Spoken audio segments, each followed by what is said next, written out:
بسم اللہ الرحمن الرحیم۔ گمنام ہیروز کے معزز ناظرین، السلام علیکم۔ آئیے چلتے ہیں کہانی کی طرف۔ وہ اس کے اندر آ کر اس سے باتیں کرتا تو مائک مورو کو اس کے خیالات پڑھ کر معلوم ہو جاتا کہ اس کا سابقہ پاگل پور سراج شوہر ٹیلی پیتھی جانتا ہے اور چوری چھپے اس کے دماغ میں آتا رہتا ہے۔ اگر وہ خواب میں سے دیکھتی تو دشمنوں کو شبہ نہ ہوتا، وہ یہی سمجھتے کہ کرونا اس سے متاثر ہے، اس لیے خواب میں دیکھتی ہے۔ اس نے خواب میں سے دیکھا، دیکھتے ہی خوش ہو کر بولی، تم آ گئے، کہاں چلے گئے تھے؟ وہ بولا، تمہارے ساتھ ٹرین میں کھانا کھا رہا تھا، تم پانی پی کر بے ہوش ہو گئی تھی اور میرا پیٹ خراب ہو گیا تھا، میں ٹوائلٹ کے لیے گیا تھا، واپس آ کر دیکھا تو تم کمپارٹمنٹ میں نہیں تھی، پتہ نہیں بے ہوشی میں چلتی ہوئی کہاں چلی گئی تھی، کیا تم پاگل ہی رہو گے؟ بھلا بے ہوشی میں کوئی چلتا ہے؟ مجھے دشمن اٹھا کر لے گئے تھے، کمال کے دشمن ہے، اتنا وزن اٹھا کر لے گئے، وہ سامان اٹھانے والے کلی تو نہیں تھے، نہیں وہ بڑی رابرٹ کے ساتھی تھے، میں نے بڑی کو ٹریپ کرنا چاہا تھا، انہوں نے مجھے ٹریپ کر لیا ہے، میں دشمنوں سے نہیں ڈرتی، حالات سے نہیں گھبراتی، لیکن انہوں نے ہپناٹزم کے ذریعے مجھے جکڑ لیا ہے، تم دیر سے آئے ہو مگر شکر ہے کہ آ گئے ہو، ان کے تنویمی عمل کا توڑ کرو، مجھے ان سے نجات دلاؤ، میں ٹیلی پیتھی نہیں جانتا، تنویمی عمل کرنا نہیں آتا، تمہیں کیسے نجات دلاؤں، تم کوئی راستہ دکھاؤ، تم نے ٹرین میں اپنی اصلیت مجھے بتائی تھی کہ تم پہلے کوبرا سانپ تھے، 1000 سال تک زندہ رہنے کے بعد انسان کا روپ اختیار کر چکے ہو، بہت زہریلے ہو، یہاں آ کر میرے دشمنوں کو ڈس لو، مار ڈالو، یہ ٹھیک ہے جس نے تم پر تنویمی عمل کیا ہے، میں اسے ڈس لوں گا، تمہیں اس سے نجات مل جائے گی۔ نجات کب ملے گی؟ کل تیج پال مجھ سے شادی کرنا چاہتا ہے، تم میرا مزاج سمجھتے ہو، میں کسی مرد کی قربت نہیں چاہتی، پتہ نہیں تمہاری قربت کیسے برداشت کر لیتی ہوں، مجھے تنویمی عمل سے نجات ملے گی تو میں تیج پال کو جانسا دیتی رہوں گی، اسے کبھی قریب نہیں آنے دوں گی، پلیز مجھے تنویمی عمل کے شکنجے سے نکالو۔ مائک مورو نہیں رہے گا تو اس کے تنویمی عمل کے اثرات خود بہت ختم ہو جائیں گے، میں وہاں ڈسنے نہیں آؤں گا، لیکن صبح ہونے سے پہلے تمہیں اس کے عمل سے نجات مل جائے گی۔ یہ کہتے ہی وہ خواب کی اسکرین سے غائب ہو گیا۔ کرونا کی آنکھ کھل گئی، وہ دیکھ کر مایوس ہونے لگی کہ پارس اس کے پاس نہیں آیا تھا، وہ خواب میں اسے دیکھ رہی تھی۔ پارس نے اس کے دماغ پر قبضہ جمایا، وہ اس کی مرضی کے مطابق خیال خوانی کرتی ہوئی مائک مورو کے پاس پہنچ گئی، اس سے بولی، میں ہوں کرونا، مجھے نیند نہیں آ رہی۔ اس نے پوچھا، کیا یہی کہنے کے لیے اتنی رات کو میرے اندر آئی ہو؟ میں سونے جاگنے کے معاملے میں اصولوں کا پابند ہوں، کیا میرا آنا اچھا نہیں لگا؟ کیا میں جوان اور خوبصورت نہیں ہوں؟ میرے دماغ میں آؤ، لباس مجھے بوجھ لگ رہا ہے، میں اسے اتار رہی ہوں، مجھے خیال خوانی کی آنکھوں سے دیکھو، عورت سے زیادہ مردوں کی بھوک پیاس کو کوئی نہیں سمجھتا۔ کرونا اس کی نگاہوں سے اس کی نیت کو سمجھ چکی تھی، وہ تیج پال کی خاطر اسے نظر انداز کر رہا تھا، صبر کر رہا تھا کہ تیج پال کے بعد وہ اس کے حصے میں آئے گی۔ وہ خیال خوانی کی آنکھوں سے کرونا کے بیڈ روم کا نظارہ کرنے لگا، وہ دھیمی موسیقی کی دھن پر رقص کرتے ہوئے ادائیں دکھا رہی تھی اور کہہ رہی تھی، تم میرے عامل ہو، میں تمہاری معمولہ ہوں، اس حقیقت کو تسلیم کرو کہ تنویمی عمل کے بعد میں تن من اور ذہن سے صرف تمہاری ہوں اور تمہاری ہی رہنا چاہتی ہوں۔ وہ بولا، میں تمہیں اپنے دوست اور رہنما تیج پال کے حوالے کر چکا ہوں، مجھے وعدہ پورا کرنا ہوگا۔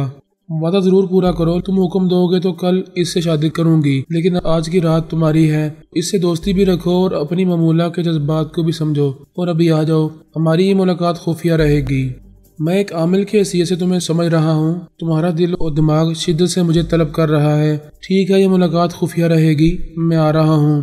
وہ کرونا کے دماغ سے چلا آیا، اس نے دماغی طور پر حاضر ہو کر لباس تبدیل کیا، پھر بنگلے سے نکل کر کار میں بیٹھ کر اسے ڈرائیو کرتا ہوا مسٹر جان کے بنگلے کی طرف جانے لگا۔ پارس نے منوریٹا کے دماغ پر قبضہ جمایا تھا، وہ ریوالور لے کر اپنے بیڈ روم سے باہر آئی، سامنے مائک مورو کا بنگلہ تھا، اس نے مائک کو بنگلے سے نکل کر جاتے دیکھا، پھر وہ بھی اپنی کار میں بیٹھ کر اس کے پیچھے جانے لگا۔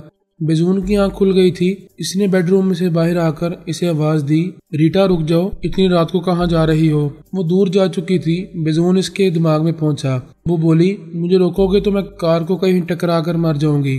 وہ اپنی صدیق بیوی کو خوب سمجھتا تھا، اپنی موٹر سائیکل پر سوار ہو کر اس کے تعاقب میں روانہ ہو گیا۔ مسٹر جان کے بنگلے کے سامنے پہلے مائک مورو پہنچا، کار سے اتر کر احاطے کا چھوٹا گیٹ کھول کر اندر آیا، برآمدے کی طرف جانے لگا۔ اس نے خیال خوانی کے ذریعے کرونا سے کہا تھا کہ وہ دروازہ کھلا رکھے، لیکن وہ دروازے کے پاس پہنچ کر رک گیا۔ منوریٹا کی کار وہاں آ کر رکی تھی، وہ گاڑی سے باہر نکل رہی تھی۔ مائک نے حیرانی سے پوچھا، تم؟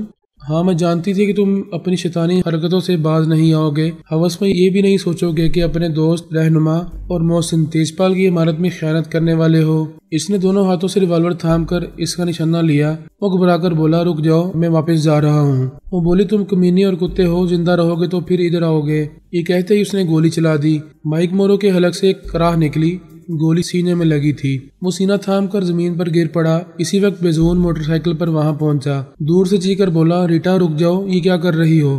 جو کرنا تھا وہ کر چکی تھی۔ بیزون نے قریب آ کر مائک مورو کی لاش دیکھی، پھر غصے سے کہا، پاگل ہو گئی ہو کیا؟ ہوش میں رہ کر سمجھ سکتی ہو کہ تم نے ہماری ٹیم کے ایک اہم ساتھی کو ہلاک کر دیا ہے؟ وہ بولی، یہ اسی قابل تھا، کتے کی موت مرنا چاہتا تھا، میں نے اسے مار ڈالا۔ او گاڈ! اس نے خیال خونی کے ذریعے تیجپال اور جوزوفسکی سے کہا، غضب ہو گیا، میری وائف منوریٹا نے مائک مورو کو گولی مار دی، یہ مر چکا ہے۔ انہیں یہ سن کر یقین نہیں آ رہا تھا۔ بیزون نے کہا، مائک مورو یہاں مسٹر جان کے بنگلے میں آیا تھا۔ منوریٹا میرے منع کرنے کے باوجود اس کا پیچھا کرتے ہوئے یہاں آئی ہے۔ بولو منوریٹا، تیجپال کو بتاؤ تم نے اسے کیوں ہلاک کیا ہے؟ وہ بولی، مائک دوست نہیں تھا، شیطان تھا، تیجپال کی عمارت میں خیانت کرنے کے لیے آیا تھا، کرونا کی عزت سے کھیلنا چاہتا تھا، میں نے اسے گولی مار دی۔ تیجپال نے اس کے دماغ میں آ کر غصے سے کہا، پاگل کی بچی، وہ کرونا کون سی عزت آبرو والی تھی؟ تم نے اس 2 کوڑی کی عورت کی خاطر ہمارے ایک ہیرے کو خاک میں ملا دیا، میں تمہیں زندہ نہیں چھوڑوں گا۔ اس نے اس کے دماغ میں زلزلہ پیدا کیا۔ وہ تکلیف کی شدت سے چیختی ہوئی مائک کی لاش کے پاس گر پڑی، ادھر سے ادھر تڑپنے لگی۔ بیزون سر جھکائے اسے اذیت میں مبتلا ہوتے دیکھ رہا تھا، سمجھ رہا تھا کہ اسے اور زیادہ اذیتیں دے کر مارا جائے گا۔ اس نے تیجپال کی ٹیم کے اہم ٹیلی پیتھی جاننے والے کو ہلاک کیا تھا، اسے موت کی سزا ملے گی۔ وہ خود اپنی بیوی کی بدمزاجی سے پریشان رہتا تھا، پھر بھی اسے ذبح ہونے والی بکری کی طرح تڑپتے نہیں دیکھ سکتا تھا۔ اس نے زمین سے ریوالور اٹھا کر اسے گولی مار دی۔ ایک ہی گولی نے اسے تمام تکالیف سے نجات دلا دی، وہ ہمیشہ کے لیے ساکت ہو گئی۔ جان اور مسز جان بنگلے سے باہر آ کر انہیں دیکھ رہے تھے۔ کرونا بھی مائک مورو کی لاش کو دیکھ کر اپنا خواب یاد کر رہی تھی۔ اس کے پاگل بناسپتی شوہر نے کہا تھا، میں وہاں ڈسنے نہیں آؤں گا، لیکن صبح ہونے سے پہلے تمہیں اس کے عمل سے نجات مل جائے گی۔ اسے نجات مل چکی تھی، وہ خود کو ہلکا پھلکا سا محسوس کر رہی تھی۔ اسے ایسا لگ رہا تھا جیسے ساتھ چھوڑ کر بھاگنے والا کہیں دور جانے کے باوجود اس کے آس پاس ہی موجود ہے۔ دور دور تک کھڑے ہوئے فلسطینی مجاہدین خوشی سے ہوائی فائرنگ کر رہے تھے۔ فائرنگ کی آوازیں پہاڑیوں میں گونج رہی تھی۔ خوشی اس بات کی تھی کہ ان کے پاس 6 ٹیلی پیتھی جاننے والے آ گئے تھے۔ انہوں نے آنے سے پہلے فون اور خیال خونی کے ذریعے رابطہ کیا تھا اور کہا تھا کہ وہ مختلف اسلامی ممالک سے جہاد کے لیے آ رہے ہیں۔ ان کا بڑی گرم جوشی سے استقبال کیا گیا تھا۔ ایک پہاڑی کے دامن میں بے شمار مجاہدین جمع ہوئے تھے۔ وہاں یعقوب نے کہا، میں کسی اسلامی ملک سے نہیں آیا ہوں، میں یہاں کی آرمی میں ایک اعلیٰ افسر تھا۔ اس کی اس بات پر سب ہی چونک گئے۔ کچھ اسے سوالیہ نظروں سے دیکھ رہے تھے، کچھ غصے سے دیکھنے لگے۔ اسرائیلی فوجی آئے دن انہیں پریشان کرتے تھے، ملک کے دشمن سمجھتے تھے۔ ان حالات میں وہ مجاہدین ان سے چھپ کر مقابلہ کرتے رہتے تھے۔ اسی اسرائیلی فوج کا ایک اعلیٰ افسر مسلمان بن کر ان کے پاس آ گیا تھا۔ یعقوب نے کہا، اگر میں جھوٹا اور فریبی ہوتا تو اپنی اصلیت کبھی ظاہر نہ کرتا۔ پہلے میں ایک کٹر یہودی تھا، میرا نام جیکب تھا، اب میرا نام یعقوب ہے۔ میں نے اور میرے ان 5 ساتھیوں نے دل سے اسلام قبول کیا ہے۔ مجاہدین کے لیڈر نے پوچھا، ہم کیسے یقین کریں کہ تم سچے دل سے مسلمان بن گئے ہو؟ یہودی بڑے مکار ہوتے ہیں، وہ اپنا مذہب تو کیا اپنا باپ بھی بدل لیتے ہیں۔ ایک اور ٹیلی پیتھی جاننے والے نے کہا، اصل بات اعتماد کی ہے۔ ہم ٹیلی پیتھی جانتے ہیں، تم لوگوں کو نقصان پہنچانا مقصود ہوتا تو تم سے دور رہ کر بھی خیال خونی کے ذریعے تمہارے خفیہ اڈوں تک پہنچتے رہتے، تمہارے خفیہ منصوبے معلوم کرتے رہتے، تمہیں پتہ بھی نہ چلتا کہ تمہیں ہماری ذات سے نقصان پہنچ رہا ہے۔ دوسرے ٹیلی پیتھی جاننے والے نے کہا، سانچ کو کہ آج ہم نیک جذبے سے آئے ہیں اور جہاد کے سلسلے میں ہمیں آزماتے رہو۔ تم اپنے مطالبات اسرائیلی حکام سے منوانا چاہتے ہو اور ناکام رہتے ہو، ہم یہاں بیٹھے ہی بیٹھے خیال خونی کے ذریعے وہ مطالبات منوا لیں گے۔ ایک مجاہد نے کہا، یہاں کے فوجیوں نے 6 ایسے مسلمانوں کو گرفتار کیا ہے جو پرامن شہری تھے، ہم ان کی رہائی کا مطالبہ کر رہے ہیں لیکن ہماری کوئی نہیں سنتا۔ مجاہدین کے لیڈر نے کہا، ہمیں ان خواتین کی فکر ہے جنہیں وہ غزہ سے گرفتار کر کے لے گئے ہیں، پتہ نہیں انہیں کہاں قیدی بنا رکھا ہے اور ان کے ساتھ کیا سلوک کر رہے ہیں۔ ایک ٹیلی پیتھی جاننے والے نے کہا، ہم ابھی خواتین کے بارے میں معلوم کرتے ہیں، وہ چند گھنٹوں میں رہا کر دی جائیں گی۔ وہ 6 ٹیلی پیتھی جاننے والے خیال خونی کے ذریعے معلومات حاصل کرنے لگے۔ پھر وہ ان فوجی جوانوں اور افسروں تک پہنچ گئے جو خواتین کو گرفتار کر کے لے گئے تھے۔ انہوں نے ان بے قصور عورتوں کو حیفا کی جیل میں بند کر دیا تھا۔ ان 6 ٹیلی پیتھی جاننے والوں نے فوج کے ایک اعلیٰ افسر کو خیال خوانی کے ذریعے مخاطب کیا۔ ان میں سے ایک نے کہا، تم یوگا کے ماہر ہو، حیران ہو رہے ہو کہ ہم تمہارے اندر کیسے آ گئے ہیں۔ فی الحال حیران ہونا چھوڑ دو، ہم تو آرمی کے سب سے بڑے افسر بن بورین کے اہم رازدار ماتحتوں کے اندر بھی پہنچ جاتے ہیں۔ اس اعلیٰ افسر نے پوچھا، تم لوگ کون ہو اور مجھ سے کیا چاہتے ہو؟ یعقوب نے کہا، تم غزہ کے مغربی کنارے گئے تھے، تمہارے ساتھ 20 مسلح جوان تھے، تم نے وہاں 3 عورتوں پر جاسوسی کے الزامات لگائے تھے اور یہ بھی الزام لگایا تھا کہ ان عورتوں نے ایک شاپنگ سینٹر میں بم کا دھماکہ کیا تھا۔ اس افسر نے کہا، یہ جھوٹ نہیں ہے، وہ تینوں عورتیں خطرناک ہیں، انہوں نے بم دھماکے کے ذریعے کتنے ہی پرامن شہریوں کی جانیں لی ہیں۔ تمہیں گرفتار کرنے کے لیے کوئی مرد مجاہد نہیں ملا تو ان عورتوں کو گرفتار کر کے لے گئے۔ ابھی 1 گھنٹے کے اندر ان خواتین کو رہا کرو ورنہ تمہارے آرمی کیمپ میں بم کے دھماکے ہوں گے۔ اس نے کہا، تم ہمیں دھمکی نہ دو، یہاں مجھ جیسے کئی ٹیلی پیتھی جاننے والے ہیں، ہم تمہیں۔ اس کی بات پوری ہونے سے پہلے ہی اس کے دماغ میں زلزلہ پیدا کیا گیا اور چیخ مار کر کرسی سے نیچے گر پڑا۔ آرمی کے جوان دوڑتے ہوئے اس کے پاس آئے اور پوچھنے لگے، کیا بات ہے، کیا تکلیف ہے؟ یعقوب نے اس ایک ماتحت افسر کے دماغ میں کہا، ہم فلسطینی مجاہدین ہیں، 3 خواتین کی رہائی کا مطالبہ کر رہے ہیں، تمہارے اس اعلیٰ افسر کو سزا دے رہے ہیں۔ یہ ابھی ابتدا ہے، انتہا ہوگی تو یہ آرمی کیمپ کھنڈر بن جائے گا۔ اس ماتحت افسر نے ہیڈ کوارٹر کے اعلیٰ افسران سے رابطہ کیا۔ بن بورین کو ان 6 مجاہدین کا پیغام پہنچایا گیا۔ بن بورین نے اس ماتحت افسر کے ذریعے 6 مجاہدین سے کہا، کیا تم وہی 6 باغی ہو جنہوں نے میرے ذریعے میری مشین سے ٹیلی پیتھی سیکھی تھی؟ اگر وہی ہو تو تمہیں شرم آنی چاہیے، شرم تو تمہیں آنی چاہیے، یہاں کے پرامن مسلمان شہریوں، خواتین اور بچوں کو پریشان کرتے رہتے ہو، طرح طرح کے الزامات دے کر انہیں گرفتار کرتے ہو، انہیں قید خانے میں اذیتیں پہنچاتے ہو، پھر مار ڈالتے ہو۔ یعقوب نے کہا، ہم تمام پرامن زندگی گزارنے والے مسلمانوں کی رہائی کا مطالبہ کر رہے ہیں۔ جن مجاہدین سے تمہارے اختلافات ہیں، ہم ان کے متعلق بعد میں مذاکرات کریں گے، بہتر ہے پہلے بے گناہ مسلمانوں کو شام تک رہا کر دو۔ بن بورین نے کہا، جنہیں گرفتار کیا گیا ہے ان پر مقدمہ چلے گا، وہ بے گناہ ہوں گے تو انہیں رہا کر دیا جائے گا۔ وہ مجاہدین اس کیمپ کے دوسرے افسروں اور جوانوں کے اندر زلزلے پیدا کرنے لگے۔ بن بورین پریشان ہو کر ایک ایک کے دماغ میں جا کر انہیں تکلیف سے تڑپتے دیکھ رہا تھا۔ غصے سے گرج کر کہنے لگا، یہ مطالبات منوانے کا کوئی طریقہ نہیں ہے، پہلے مذاکرات ہوتے ہیں، پھر فیصلہ کیا جاتا ہے کہ یہ مطالبات تسلیم کیے جائیں گے یا نہیں۔ یعقوب نے کہا، پہلے مطالبات تسلیم کرو، انہیں رہا کرو، پھر مذاکرات کرو۔ ابھی ہم ایک ایک دماغ میں چھوٹے چھوٹے زلزلے پیدا کر رہے ہیں۔ تم ہیڈ آف دی ڈپارٹمنٹ ہو، کیا تم چاہو گے کہ ہم اس کیمپ کے اسلحہ خانے کو تباہ کر دیں؟ یہاں لاکھوں ڈالرز کا جدید اسلحہ اور گولہ بارود ہے، سوچ لو ہم کیا کر سکتے ہیں۔ ٹھیک ہے، مجھے سوچنے دو، کل مجھ سے رابطہ کرو، میں تم سے بات کروں گا۔ کل نہیں، آج اور ابھی، جو ہوگا ابھی ہوگا ورنہ کبھی نہیں ہوگا۔ فضول ضد نہ کرو، یہ کوئی معمولی بات نہیں ہے، درجنوں باغی مسلمانوں کو گرفتار کیا گیا ہے، انہیں رہا کرنے کے لیے کچھ قانونی کارروائیاں لازمی ہیں۔ انہیں باغی مسلمان نہ کہو، ان کے خلاف کوئی قانونی کارروائی نہیں ہوگی۔ ہم خیال خوانی کے ذریعے ان قیدی مسلمانوں کو دیکھتے رہیں گے۔ اگر ملک کی تمام جیلوں سے آدھے گھنٹے کے اندر انہیں رہا نہ کیا گیا تو ٹھیک 30 منٹ کے بعد اس کیمپ میں زبردست دھماکے ہوں گے، اسے کھنڈر بنا دیا جائے گا۔ بن بورین نے ان سے گفتگو کے دوران میں البا کو اپنے پاس بلا لیا تھا۔ وہ یہ باتیں سن رہی تھی۔ اس نے بن بورین سے کہا، ہمارے یہ 6 ٹیلی پیتھی جاننے والے وہاں مجاہد بن کر گئے ہیں، مسلمانوں کو اپنی کارکردگی دکھانا چاہتے ہیں، یہ اپنے مطالبات سے باز نہیں آئیں گے، فی الحال ہمیں ان کے مطالبات تسلیم کرنے ہوں گے۔ تم یہ بتاؤ ہمارے جاسوس کیا کر رہے ہیں؟ تم نے کہا تھا ان 6 مجاہدین کو تلاش کیا جا رہا ہے۔ بن بورین نے کہا، بے شک انہیں تلاش کیا جا رہا ہے، معلوم ہوتا ہے ہمارے وہ 6 باغی مسلمانوں کی آبادی میں نہیں ہیں، پیدائشی طور پر یہودی ہیں، اس لیے یہودیوں کے درمیان آسانی سے چھپے ہوئے ہیں۔ الپا نے کہا، مسلمان باغی جو ہمارے خلاف فائٹ کر رہے ہیں ان سے ان 6 ٹیلی پیتھی جاننے والوں نے رابطہ کیا ہے، وہ یقیناً ان سے ملاقات کر رہے ہوں گے، ایک دوسرے سے متعارف ہو رہے ہوں گے۔ انہیں ایسی پہاڑیوں میں تلاش کیا جائے جہاں مجاہدین چھپے رہتے ہیں۔ ہمارے جاسوس جی جان سے کوششیں کر رہے ہیں، انہوں نے دھمکیاں دی ہیں کہ یہاں مسلمانوں کے گھروں میں گھس کر انہیں تلاش نہ کیا جائے۔ اگر ہمارے جاسوس ایک مسلمان کے گھر میں گھسیں گے تو وہ 10 یہودیوں کو تباہ کر دیں گے، یہی وجہ ہے کہ انہیں تلاش کرنے میں دقت پیش آ رہی ہے۔ الپا نے کہا، بہرحال ان کے موجودہ مطالبات سے پیچھا چھڑاؤ، ہم بعد میں بھرپور جوابی کارروائی کریں گے۔ بن بورین نے اپنے ماتحت کے ذریعے ان سے کہا، ٹھیک ہے، ہم تمام مسلمان قیدیوں کو رہا کر رہے ہیں۔ ان 6 ٹیلی پیتھی جاننے والوں نے تمام مجاہدین کو خوشخبری سنائی، ہمارے تمام مسلمان قیدی ابھی رہا کیے جا رہے ہیں، وہ ملک کی مختلف جیلوں میں ہیں، شام تک اپنے گھروں میں پہنچ جائیں گے۔ وہ سب خوشی سے اچھلنے کودنے اور ہوائی فائرنگ کرنے لگے۔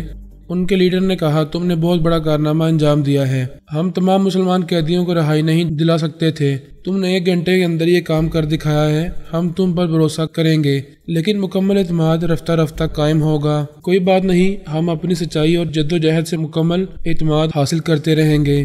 ہمیں یہودی جاسوس تلاش کر رہے ہوں گے، اس لیے ہم ایک جگہ نہیں رہ سکیں گے، ہم یہاں سے ایسی جگہ جا کر رہیں گے جہاں یہودیوں اور مسلمانوں کی ملی جلی آبادی ہے۔ مجاہدین کے لیڈر نے کہا تم 6 ٹیلی پیتھی جاننے والے ہمارے لیے سب سے زیادہ اہم ہو، تمہیں اپنی حفاظت اور سلامتی کے لیے مختلف علاقوں میں جا کر رہنا ہوگا۔ میں چاہتا ہوں تم میں سے ایک ٹیلی پیتھی جاننے والا میرے ساتھ رہا کرے۔ یعقوب نے کہا ہم دور رہ کر بھی تم سب کے اندر رہا کریں گے، ویسے تم لیڈر ہو، تمام مجاہدین کے لیے بہت اہم ہو، اس لیے میں تمہارے ساتھ رہوں گا۔ اس فیصلے کے مطابق 5 ٹیلی پیتھی جاننے والے وہاں سے مختلف علاقوں کی طرف چلے گئے۔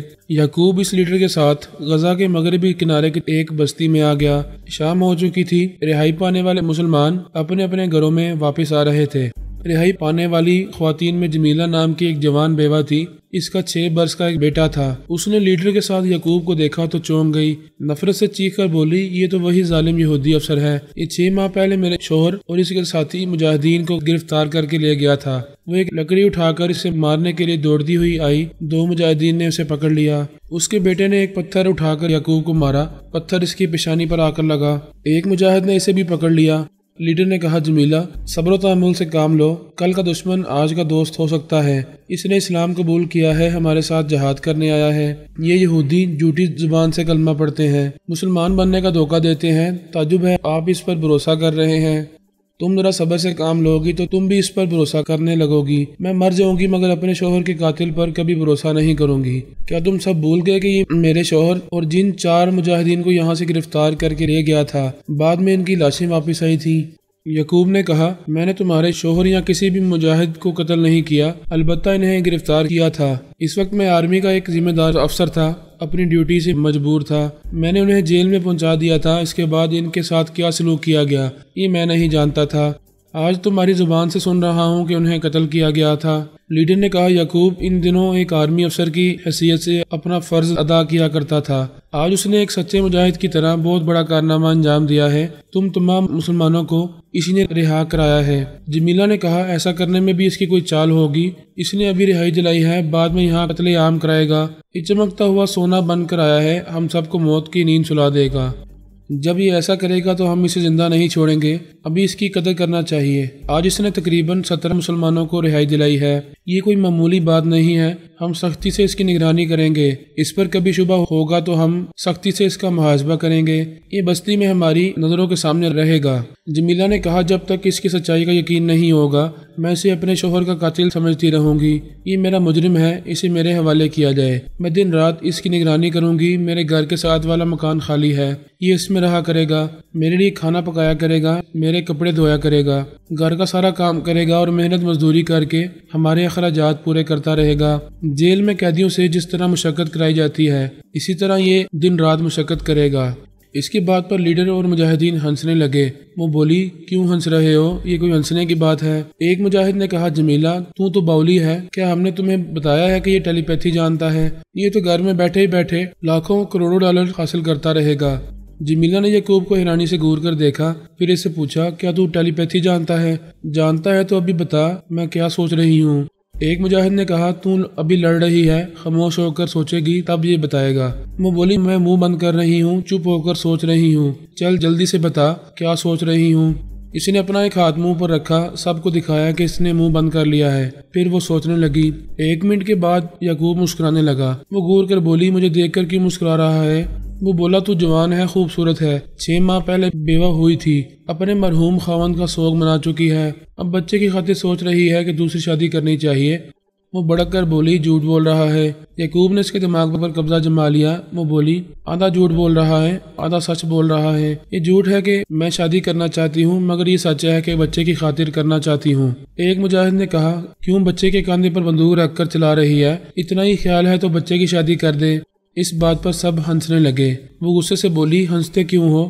دوسری شادی کرنا کوئی گناہ تو نہیں ہے؟ ہاں میں کروں گی، ڈنکے کی چوٹ پر کروں گی۔ بولو کون مجھ سے شادی کرے گا؟ یعقوب نے اپنے دل پر ہاتھ رکھ کر کہا میں کروں گا۔ وہاں دور تک کھڑی ہوئی عورتیں اور مرد مرحبا کہنے لگے۔ جمیلہ نے کہا خاموش ہو جاؤ، کیا میں پاگل ہوں؟ دیوانی ہوں کہ اپنے شوہر کے قاتل سے شادی کروں گی؟ یعقوب نے کہا اگر یہ ثابت ہو جائے کہ میں قاتل نہیں ہوں تب مجھ سے شادی کرے گی؟